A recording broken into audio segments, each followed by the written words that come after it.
Well, good morning, everyone, and welcome to another live here this morning. How are ya? Hope you're having a great start to your day as we have another interesting program today. Sandra from Aurelia, you're number one, Sandra, this morning. Rosalinda, good morning. Sue and Francis Marie, good to have you guys on. Nativity and Andrea, Niagara Falls. Jim, how are you? And Kitty from Virginia. Well, Kitty, good morning. And Mary and Joe, Nellie. Thanks for coming on, guys. Dave, Melville, Maria, Helena, good morning. Evelyn, Bonnie, Lloydminster, Alberta, bright and early. Alma, Sudbury, AJ, good morning. Pat, Linda from Pennsylvania, Zien, bonjour. Dave, Windsor, Catherine, Springdale, Newfoundland. Catherine from Parksville, British Columbia. Doris, Georgie, Halifax. David, Ridgeway. Margaret, good morning. Anne, how are you? Moncton, New Brunswick. Guys, we go coast to coast and around the world. Jeanette, good morning. Christopher, we appreciate you guys. Do you know that? Fran, Orangeville. And Gail, Newfoundland. Gardner and Hazel. Sue, I think I said hello to you already, Sue. Halifax. Thelma, Brenda. Okay, couple more. And Brenda's out in Campbell River, British Columbia. Yalaun, bonjour. Helga. I know I missed so many guys. And Jeanette, good morning from our staff. Joe, Edinburgh, Scotland. Good to have you on. Grace, Rosemary, Janice, Jackie, Dell. Couple more, guys, and we'll get going. Annette. She's happy about her triglycerides and HDL. Rosa, Lisa. Good morning, everyone. Kathy, Veronica, and Linda from California. Bright and early, and the sun is out. Shirley and April. Brahim, Viderma, even in Portland, Oregon. Good to have you on, guys. Okay, a couple of more. Okay, what we're going to look at this morning, I sort of mentioned this yesterday, is this is two studies done on children.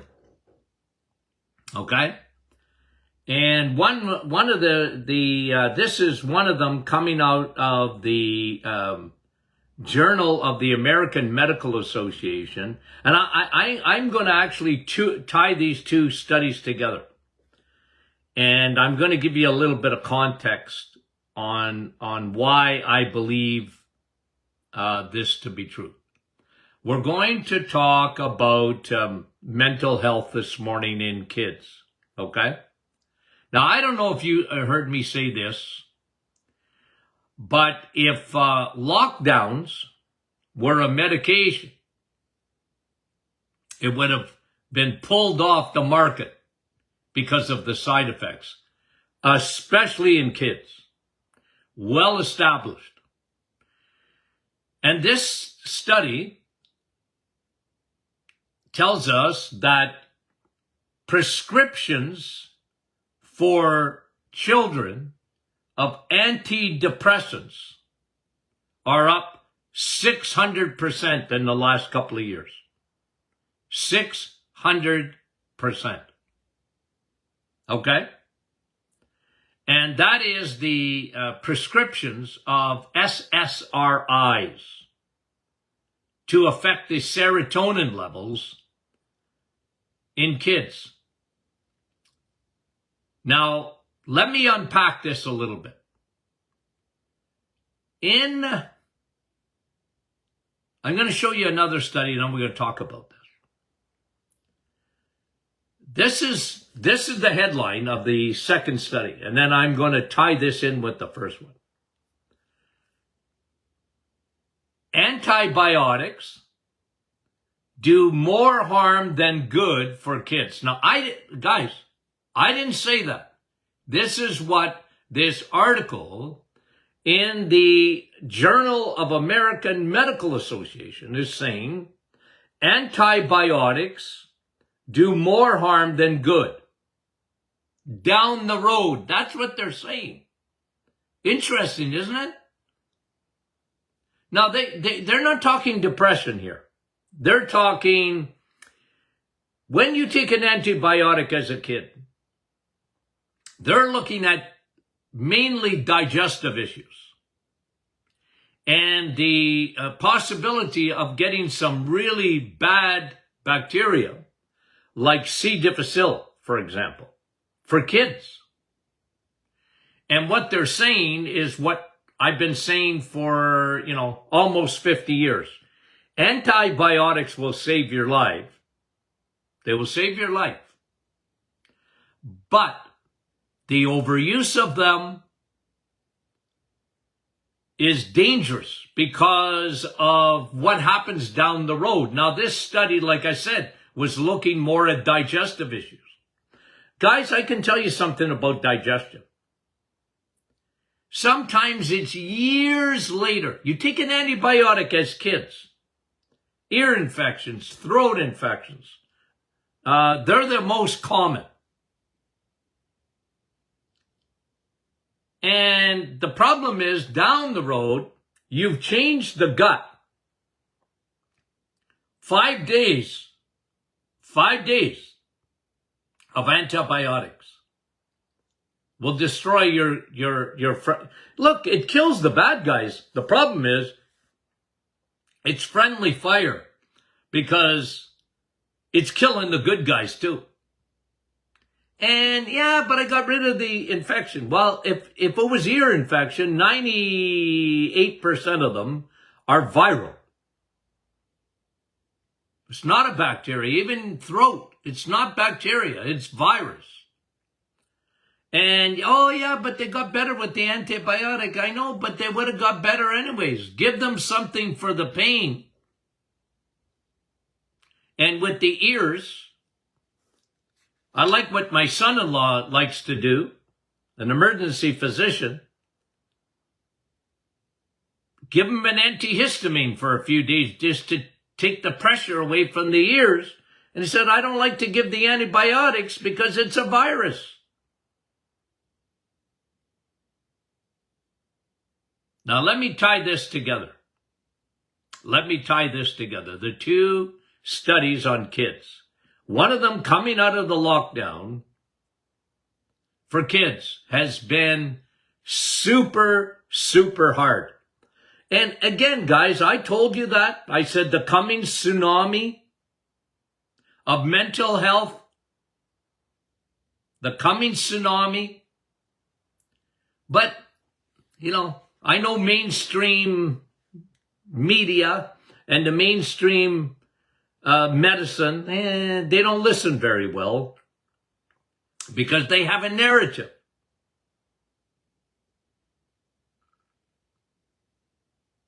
But the prescriptions for antidepressants are up 600%.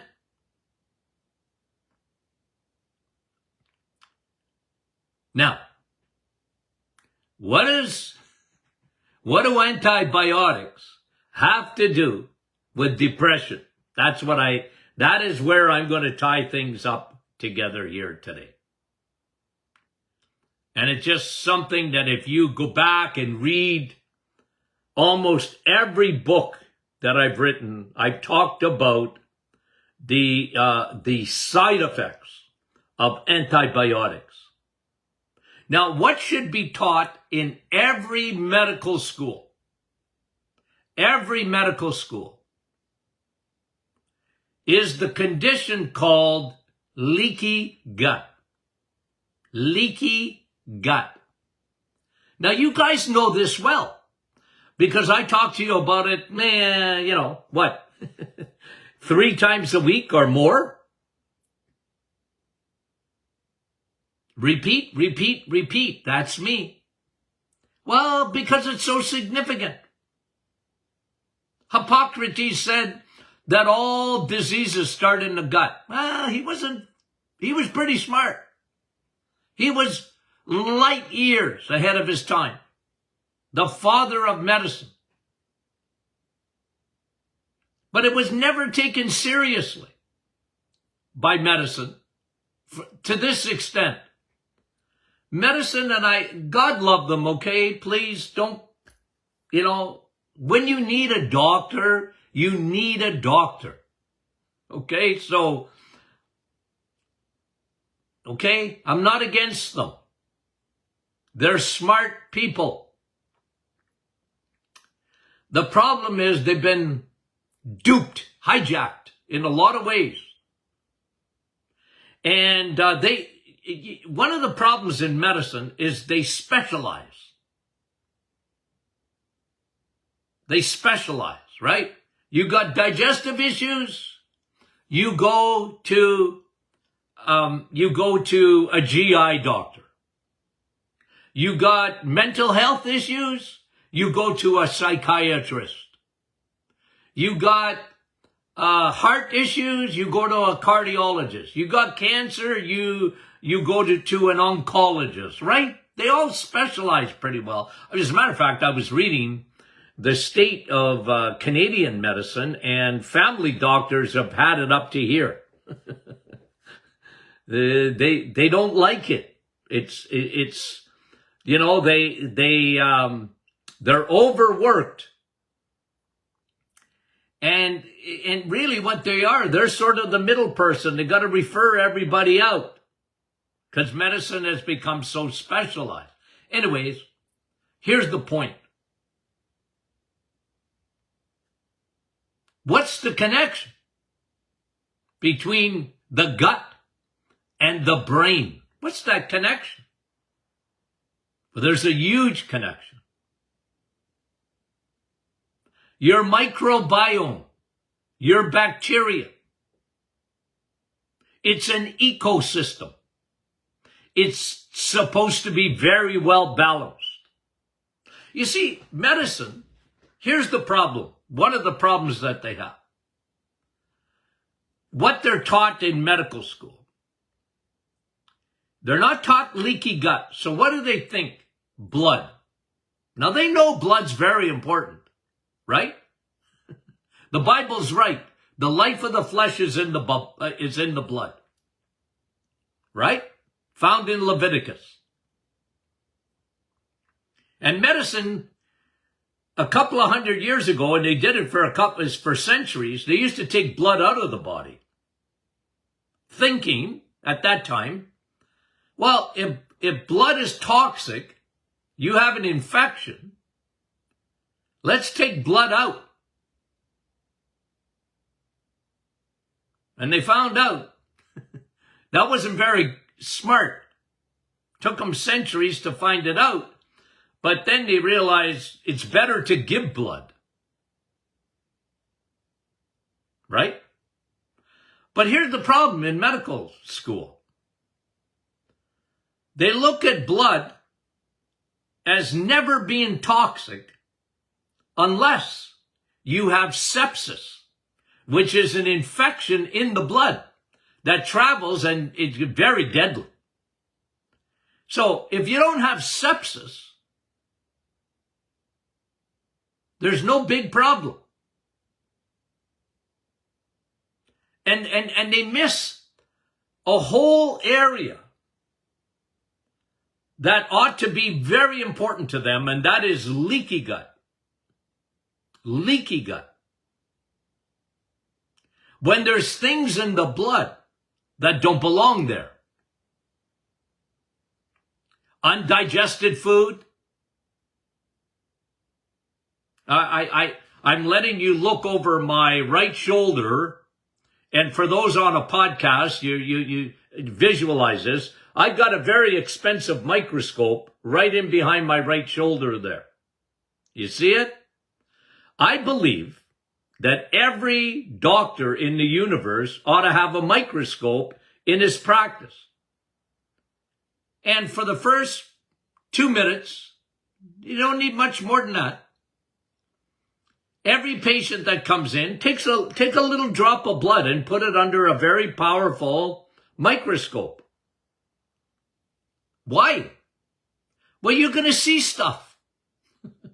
You see red blood cells and you see white blood cells and you see platelets but what you should never see in blood is yeast, candida. And I used to see it on a daily basis.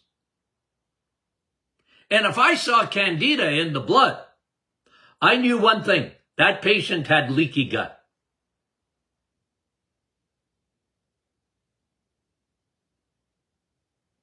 And when they talk about antibiotics, the greatest discovery of the 20th century in medicine, that and insulin. Antibiotics save millions and millions and millions of people's lives. And they still do today. God bless antibiotics. But it's a two-edged sword. The number one cause, follow me here, the number one cause of leaky gut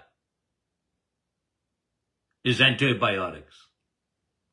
And guys, I have been consistent about that for over 40 years. Over 40 years. Leaky gut.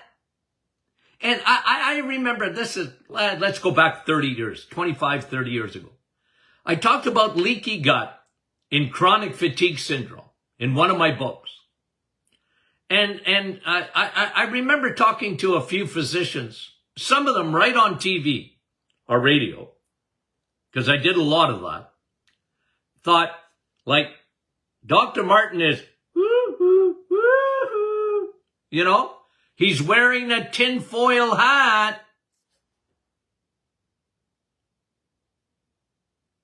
He's living on another planet. He's communicating with extraterrestrials. He's got sparks coming out his ears, that guy. Looking at me with a disdain. What's he talking about?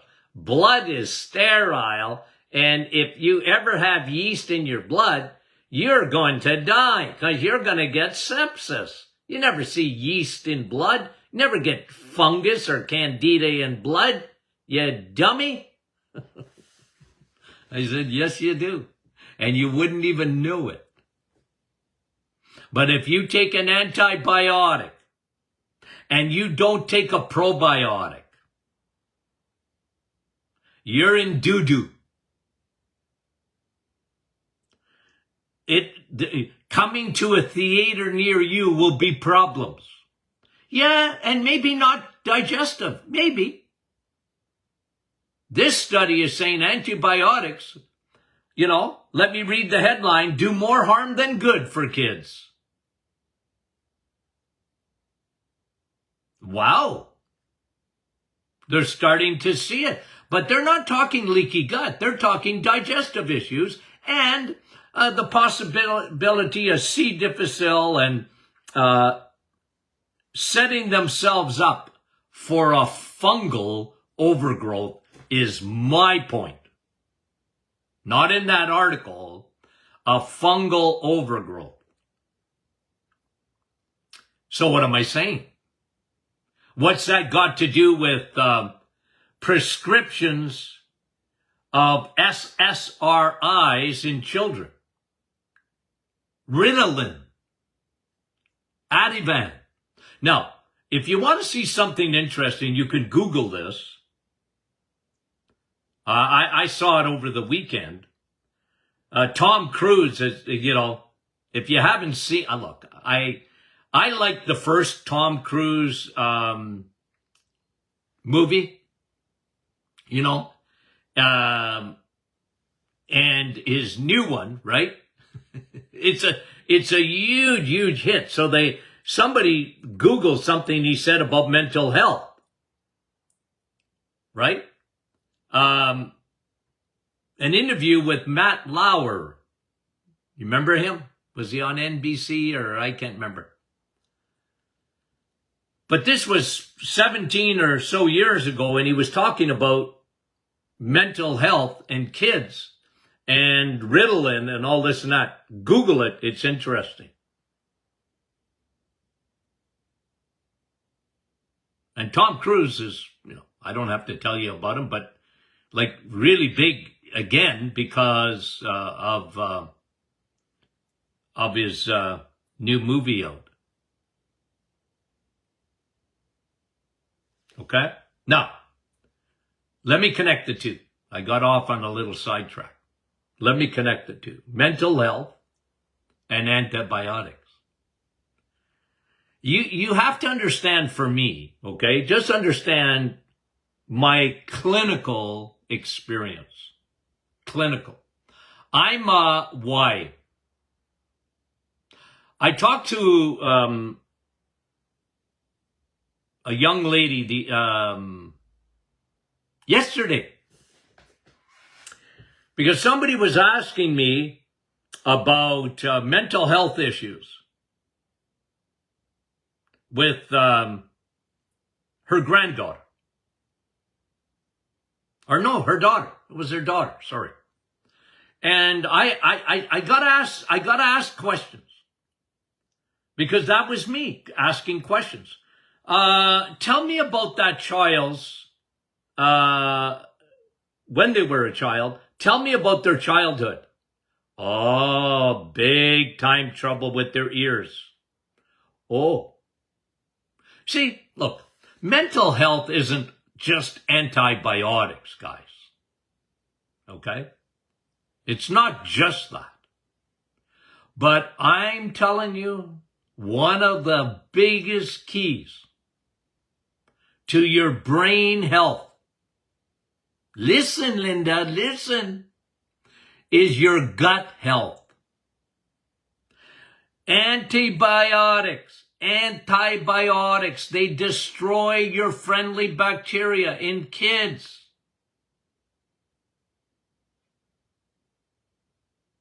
And that can affect them down the road, their mental health. Why? Because you get a low-grade infection of the bloodstream. Candida albicans, yeast, travels through the blood and can infect the brain.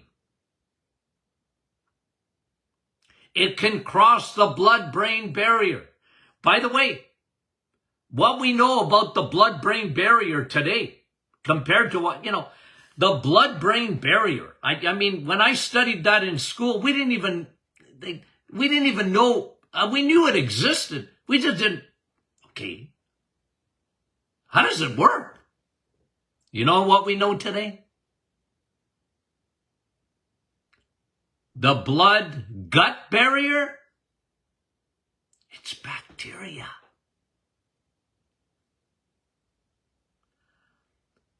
The blood-brain barrier, it's a microbiome too. It's bacteria. And it protects your brain. It doesn't allow foreign invaders to come into your brain.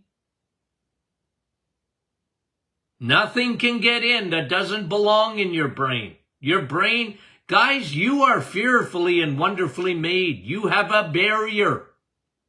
Invisible. You can't see it, but it's there nonetheless. But what happens if it gets compromised? What could compromise it? The same thing that even medicine is talking about today. Antibiotics. Wipe out the blood-brain barrier. And you got garbage. It's microscopic. You can't see it getting into the brain. And let me give you a perfect example of it that is well established today. Parkinson's. Neurological. Happens in the brain. Here's what they know. Here's what they know in Parkinson's. Neurological. Yeast. They really have a fungal brain. Now, I've said that about MS. Autoimmune. You know what they found in Parkinson's? Candida, yeast, fungal brains. Plus, heavy metals, mercury, lead, cadmium. How does it get into the brain? Leaky gut, leaky brain. And it gets transported. Yeast is a transporter. It'll take heavy metals into your brain that don't belong there.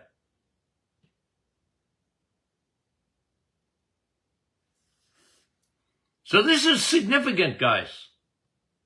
This is why if you have children or grandchildren, please get them on probiotics. It's so important. Everybody and their dog should be on probiotics. I'm sorry, but I don't apologize.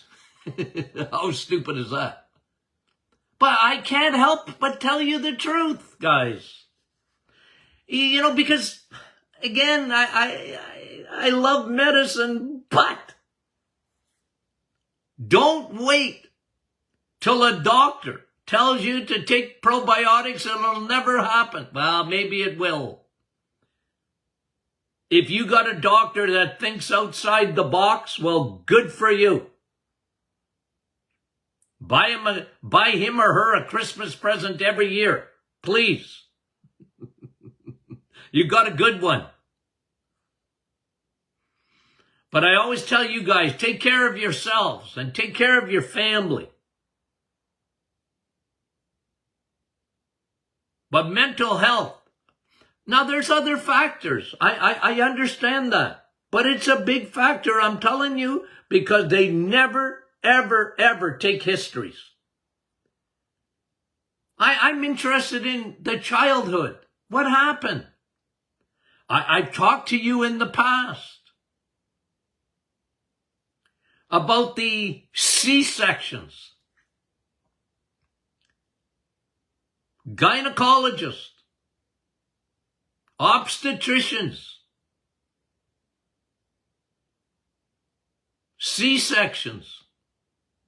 Look, again, modern medicine, wonderful, a C-section, you know, can save a baby's life, can save mommy's life. I'm not against C-sections if you need them, but even the obstetricians, the College of Obstetricians have told their members, quit doing so many C-sections. You want to know why? Because the baby was meant to travel down mommy's birth canal and get all the mucus and the bacteria, mommy's bacteria. Yes, It's good for the baby. And there's a big correlation. I've written about this. Between C-section babies and natural birth babies in terms of autism. I've written extensively about it. Because when they don't get mommy's bacteria, they're meant to go down that birth canal and get a bath of bacteria. How do you like that? They need a bath of bacteria. And they need to get it in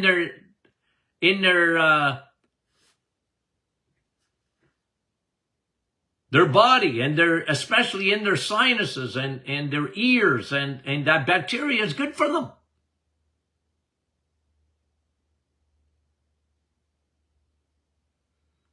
But, take it a step back, and you have, and again, please, don't misinterpret what I'm saying.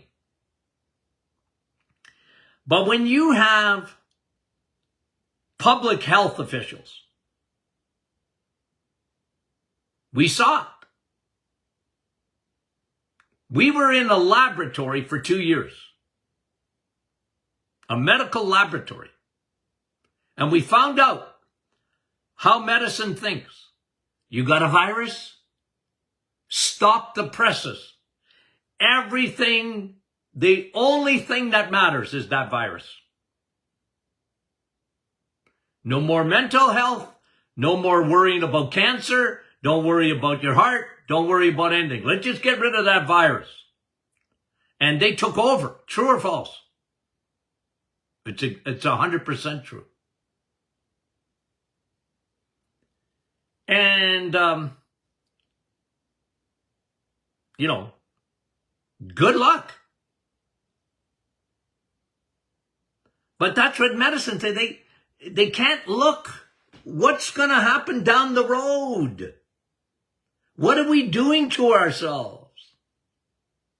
And when they finally have a look at it, like I'm telling you, prescription meds are up 600% in children. And guys, I'm going to just say something about SSRIs, or antidepressants. They're Band-Aids. They're Band-Aids. They were never, and listen, this is how old I am. Antidepressants like SSRIs came out in the 1970s because I watched it happen. I was pontificating back in those days. And on their label, for temporary use only. Temporary use only. Well, they didn't get that memo. And people were put on SSRIs, antidepressants, and left on them. And they were never created for that, because any doctor worth his salt will tell you they're temporary. We're going to try and balance out some of that chemistry in your brain between, serotonin and dopamine and norepinephrine. We're going to try and balance those out. And SSRIs are specifically for serotonin.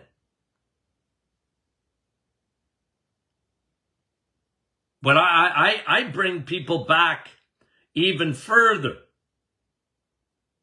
because I want to know what happened in their childhood. And then you get, oftentimes with mental health, you get a perfect storm. Perfect storm. You get antibiotics that start a leaky gut, that start a fungal infection. It's low grade. But every autoimmune, listen, Linda, every autoimmune that I ever saw from rheumatoid arthritis to Sjogren's to ulcerative colitis to Crohn's to you name it. Psoriasis, eczema, you name it, starts in the gut. It starts in the gut. And again, it's not the only culprit, but it's the main culprit. It's antibiotics. It's antibiotics in the absence of probiotics. See, if you're going to take an antibiotic, you have to take a probiotic. And some studies have shown that once you derange your microbiome, it can never return in the absence of probiotics. Probiotics. They're the answer. They're a big answer to mental health. I always tell mummies, you had a C-section. Okay. Now give that baby probiotics. You start taking them and breastfeed. And the baby will get that bacteria.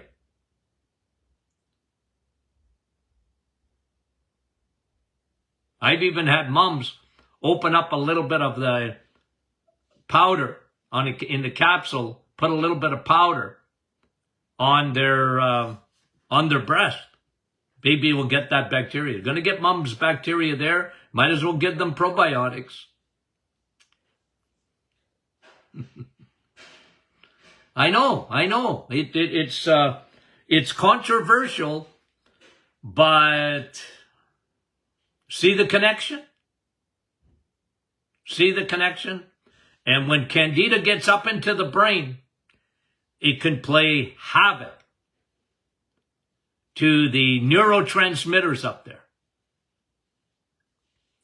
And the consequences are often dire.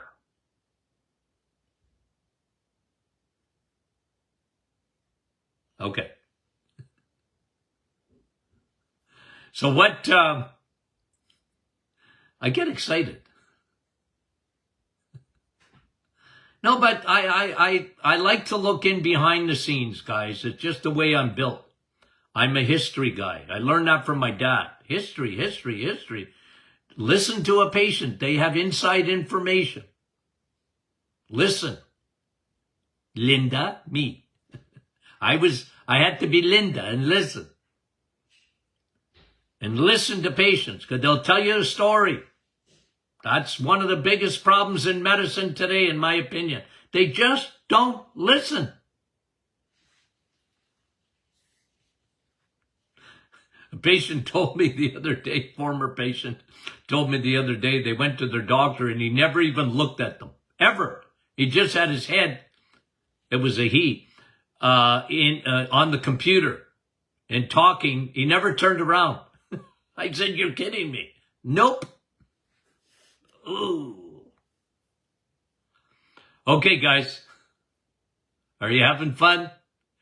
Are you having a great day? Okay. What's Friday? Question and answer. I was thinking yesterday, because we did a hodgepodge, I thought about maybe what we'll do on Mondays is called Hodgepodge Mondays. I've been thinking about that. Okay, question and answer Friday, and hodgepodge studies, go through a lot of them on Mondays. Well, think about that. I might do that. Okay. Did you get our email this morning on cholesterol, triglycerides, and HDL? Did you get that? Very good teaching. Cholesterol's not the boogeyman. In case you didn't know. In case this is the first time you've watched our program. Okay. I'm breathing. Okay, guys. We love you dearly. Talk to you soon.